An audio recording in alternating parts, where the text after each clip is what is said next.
Hey everyone, welcome back to एमर्स। आज की कुछ ताज़ा खबरें इस प्रकार से हैं। लोक सेवा आयोग नए सिरे से शुरू करेगा भर्ती परीक्षा। तो देखते हैं इस न्यूज़पेपर में क्या क्या लिखा गया है। उत्तराखंड अधीनस्थ सेवा चयन आयोग पेपर लीक विवादों में आने से पहले 5000 से अधिक पदों के लिए भर्ती प्रक्रिया शुरू कर चुका था, जिसमें लाखों अभ्यर्थियों ने इन पदों के लिए आवेदन किया है। अब सरकार के फैसले के बाद लोक सेवा आयोग इन पदों के लिए नए सिरे से भर्ती प्रक्रिया शुरू करेगा। समूह ग पदों की भर्ती परीक्षा में पेपर लीक व घपले उजागर होने के बाद सरकार ने अधीनस्थ सेवा चयन आयोग की 23 भर्तियों को लोक सेवा आयोग के माध्यम से कराने का फैसला लिया है, जिसमें करीब 7000 पद शामिल हैं। हालांकि यूकेएसएससी 5000 से अधिक पदों के लिए विज्ञप्ति जारी कर भर्ती प्रक्रिया शुरू कर चुका है, जिसमें सहकारिता पर्यवेक्षक के 64 पदों के लिए 24 जनवरी 2022 को ऑनलाइन आवेदन शुरू किए गए थे। इसके अलावा गन्ना पर्यवेक्षक के 78 पदों के 27 जनवरी 2022 से ऑनलाइन आवेदन भरे गए। सहायक सांख्यिकी अधिकारी व शोध अधिकारी के 93 पदों के लिए दिसंबर 2021 में आवेदन मांगे गए। पुलिस कांस्टेबल पदों के लिए हजारों युवाओं ने किया था आवेदन। 5000 से अधिक पदों की भर्ती प्रक्रिया शुरू कर चुका है यूकेएसएससी। तो ये सब अपडेट है।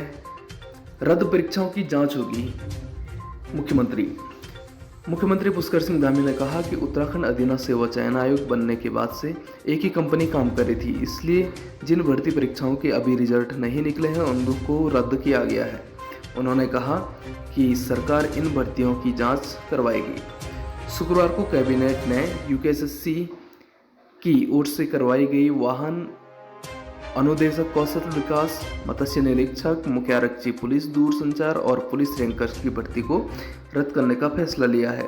इन भर्तियों की परीक्षा हो चुकी थी। शनिवार को सरवी चौक स्थित IRDT ऑडिटोरियम में एक कार्यक्रम में शामिल होने के बाद सीएम ने पत्रकारों से कहा कि रद्द परीक्षाओं की भी जांच करवाई जाएगी, क्योंकि स्नातक स्तरीय परीक्षा में धांधली करने वाली कंपनी शुरू से ही चयन आयोग में काम कर रही है, इसलिए इन परीक्षाओं को रद्द किया गया। सीएम ने कहा कि यूकेएसएससी में चल रही जांच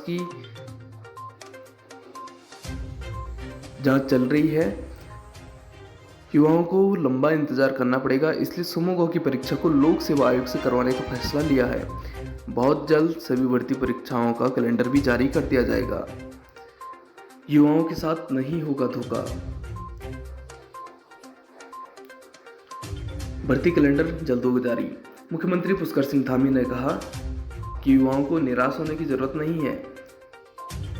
उन्होंने दावा किया कि बेरोजगार युवाओं के साथ धोखा नहीं होने दिया जाएगा। प्रदेश के विभिन्न विभागों में भर्ती के लिए जल्द ही परीक्षा का कैलेंडर जारी किया जाएगा। शनिवार को मुख्यमंत्री पुष्कर सिंह धामी सर्वे चौक स्थित IRDT सभागार में आयोजित होने वाले एक कार्यक्रम में शामिल हुए और उन्होंने मीडिया से बातचीत में यूकेएसएससी की भर्ती प्रक्रियाओं पर बयान दिया। मुख्यमंत्री धामी ने रोजगार मुहैया कराने के वादे को दोहराया। बोले, सीएम पारदर्शी तरीके से जांच की जाएगी सभी भर्ती परीक्षाओं की। उत्तराखंड लोक सेवा आयोग की भर्ती की जिम्मेदारी दी गई है। पेपर लीक, पूर्व सचिव समेत 5 की जांच विजिलेंस के हवाले। पेपर लीक मामले में अब अधीनस्थ सेवा चयन आयोग की ओर से जांच घूम गई है।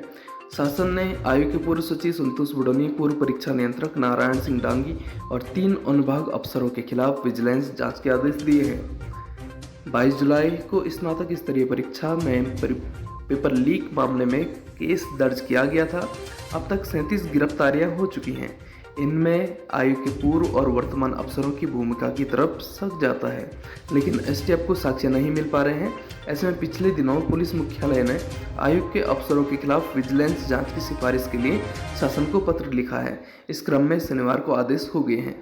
अपर सचिव कार्मिक एवं सतर्कता ललित मोहन रयाल ने विजिलेंस को जांच के आदेश जारी किए गए। जांच के दायरे में पूर्व परीक्षा नियंत्रक नारायण सिंह डांगी, उनकी सेवानिवृत्ति के बाद प्रभार संभाल रहे सचिव संतोष बडोनी, अनुभाग अधिकारी ब्रिजलाल बहुगुणा, दीपा जोशी, कैलाश नेनवाल आएंगे। विजिलेंस जल्द जांच शुरू करेगी। आयोग के सचिव रहे संतोष बडोनी को पिछले दिनों निलंबित कर दिया गया है। नौकरियां बेचकर जुटाई संपत्ति जब्त होगी। उत्तराखंड अधीनस्थ सेवा चयन आयोग भर्ती घपले में गिरफ्तार आरोपियों की कमाई अवैध संपत्तियों की जब्ती की कार्रवाई हो सकती है। मूसा की कई जगह संपत्ति। 37 आरोपियों की हो चुकी है अब तक गिरफ्तारी। 22 लोगों पर गैंगस्टर लग चुका है। भर्ती घपले में तकनीकी सबूत जुटाई जा रही है एसटीएफ। वन दरोगा भर्ती की ऑनलाइन परीक्षा में नकल माफिया के गठजोड़ का पर्दाफाश करने में एसटीएफ को समय लग रहा है। सूत्रों के मुताबिक ऐसा इसलिए हो रहा है क्योंकि एसटीएफ दिल्ली की भर्ती एजेंसी परीक्षा सेंटरों और निरीक्षकों की सीडीआर का इंतजार कर रही है, जिससे पूरी सच्चाई सामने आने की उम्मीद है। इसके अलावा नकल कराने में सबकी भूमिका के तकनीकी साक्ष्य भी जुटाए जा रहे हैं। एजेंसी और परीक्षा सेंटरों के संचालकों से पूछताछ के लिए एसटीएफ लगातार दबिश दे रही है। हरिद्वार, यूपी, दिल्ली के बाद अब हरियाणा से भी इसके तार जुड़ रहे हैं। एसटीएफ की कई टीमें काम कर रही हैं। बता दें कि एसटीएफ ने इस मामले में 2 दलालों को गिरफ्तार किया है जो छात्रों को नकल माफिया से मिलवाते थे। एसटीएफ की ओर से दर्ज कराए गए मुकदमे में भर्ती परीक्षा कराने वाले एजेंसी मेसर्स NSEIT की संलिप्तता के साक्ष्य प्राथमिक जांच में मिलने की बात कही जा रही है। हरिद्वार से हरियाणा तक टीमें लगी हैं। वन दरोगा भर्ती घपले में जल्द बड़ा खुलासा होने वाला है। एसटीएफ की कई टीमें हरिद्वार में सेंटरों के संचालकों को चिन्हित और उनके खिलाफ सबूत जुटाने, पश्चिमी यूपी में इस गिरोह से जुड़े लोगों की तलाश, दिल्ली में एजेंसी से जुड़े लोगों एवं हरियाणा में मिले लिंक पर काम कर रही है। तो ये थी आज की कुछ अपडेट UKSSC एग्जाम से रिलेटेड, चाहे वो वन दरोगा हो, चाहे वो वीडियो हो। बने रहे ऐसे अपडेट के लिए हमारे चैनल के साथ। चैनल को सब्सक्राइब करें, वीडियो को लाइक करें और शेयर करें। धन्यवाद।